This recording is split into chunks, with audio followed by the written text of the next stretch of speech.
देखो यार, अगर तुमको यूपी कांस्टेबल का फॉर्म फिलअप करना है या तुमने पहले भी कोई भी फॉर्म फिलअप किया होगा यूपी पुलिस का, तो यहाँ पे तुमको ओटीआर में रजिस्ट्रेशन करना पड़ता है। बोले तो वन टाइम रजिस्ट्रेशन, उसी को ओटीआर बोलते हैं, उसको तुमको करना पड़ेगा। तो बात आती है कि करना कैसे है, तो तुम्हें आ जाना ऑफिशियल वेबसाइट पे। जैसे आओगे तो यहाँ पे ओटीआर करते कैसे हैं, ऑफिशियल वेबसाइट पे जैसे आ जाओगे तो यहाँ सबसे पहले तुमको अपना एक अकाउंट बनाना है। तो अकाउंट बनाने के 2 से 3 ऑप्शन हैं। आप चाहे डिजी लॉकर के थ्रू बना सकते हैं, या डिजी लॉकर के थ्रू अगर आपको नहीं बनाना तो आप डायरेक्ट भी यहाँ पे बना सकते हैं। आप आरआईडी के थ्रू भी अगर आप चाहें तो वो भी बना सकते हैं। तो अगर ये सब की झंझट नहीं पड़ना तो देखो, एक लेफ्ट साइड पे एक रजिस्टर नाउ का एक बटन मिलेगा, जहाँ पे तुम्हें सबसे पहले अपना ईमेल डालना है। जो भी तुम्हारे पास ईमेल उसको तुमको यहाँ पे डाल देना, और जनरेट ईमेल ओटीपी पे तुमको क्लिक कर देना है। क्लिक करने के बाद तुम्हारे ईमेल पे एक ओटीपी जाएगी, वो तुमको यहाँ पे फिल करना है। सेम चीज़ आपको मोबाइल नंबर के लिए करना है।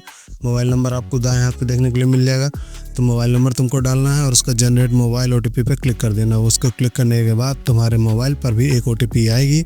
उस ओटीपी को तुमको यहाँ पे फिल करना है और वेरीफाई ऐप प्रोसीड पे क्लिक कर देना। सारी चीज़ें अगर सही हुई तो ये आपका सारी चीज़ें आपका वेरीफाई और हो जाएगा। उसके बाद प्रोसीड पे जैसे आप क्लिक करोगे, यहाँ पे अब आपका सत्यापन क्लेम आएगा। सत्यापन में यहाँ पे आपको अपना किसके थ्रू, डिजी लॉकर के थ्रू वेरीफाई कराना है या आधार के थ्रू। तो जैसे आप कंफर्टेबल हो, मैं यहाँ पे आधार के थ्रू कर रहा हूँ।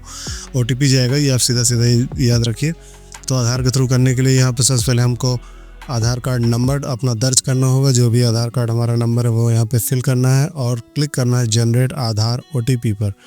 तो जैसे हम क्लिक करेंगे उसके बाद हमारे फ़ोन पे जो रजिस्टर्ड मोबाइल नंबर होगा, जो रजिस्टर्ड ईमेल होगी, उस पर एक ओटीपी जाएगा।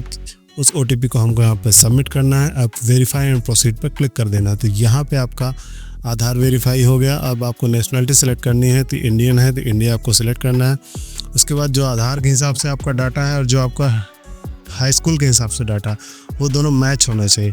लेफ्ट साइड पे आपको आधार का डाटा दिखेगा, राइट साइड पे हाई स्कूल का डाटा आपको फिल करना है। दोनों अगर मैच नहीं होगा तो ये फॉर्म आगे नहीं बढ़ेगा।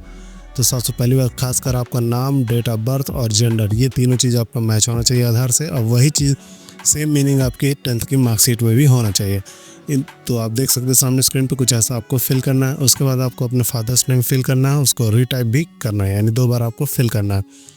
उसके बाद प्रोसीड वाले बटन पर क्लिक कर देना और अपना पासवर्ड यहाँ पे बना लेना। पासवर्ड जो जनरेट करना है वो 8 कैरेक्टर का होना चाहिए। एक कैपिटल लेटर का कम्बिनेशन होना चाहिए, स्मॉल लेटर होने चाहिए, स्पेशल कैरेक्टर होने चाहिए और नंबर होने चाहिए। उसके बाद जैसे सारी चीज़ें ओके हो गई तो आपको प्रीव्यू करके एक बार दिखाया जाएगी कि हाँ भाई, ये आपका नाम है, ये आपकी डेट ऑफ बर्थ है, आप इंडियन सिटीजन हो। ये सारी चीज़ें आपको दिखाई जाएंगी। जो वार्निंग सामने लेके आई है, इसका मतलब ये है कि आप इसमें एक बार खाता बन जाने के बाद आप इसके किसी भी चरण में संशोधित नहीं कर पाएंगे। तो अगर आपको सारी चीज़ें सही है तो आपको प्रोसीड वाले बटन पर क्लिक करना है। प्रोसीड वाले बटन पर क्लिक करने के बाद आपका अकाउंट है वो जनरेट होकर आपके मोबाइल नंबर पे एक आ जाएगा।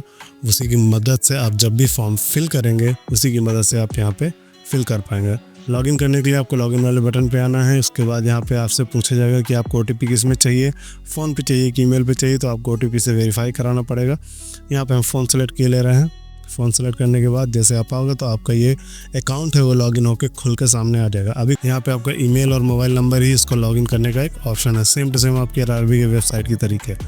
तो जो भी कोई फॉर्म होगा यहाँ पे ऑनलाइन एप्लीकेशन के अंदर आपको दिखेगा। एप्लीकेशन हिस्ट्री में अगर आप कोई फॉर्म फिल कर चुके तो वो आपको यहाँ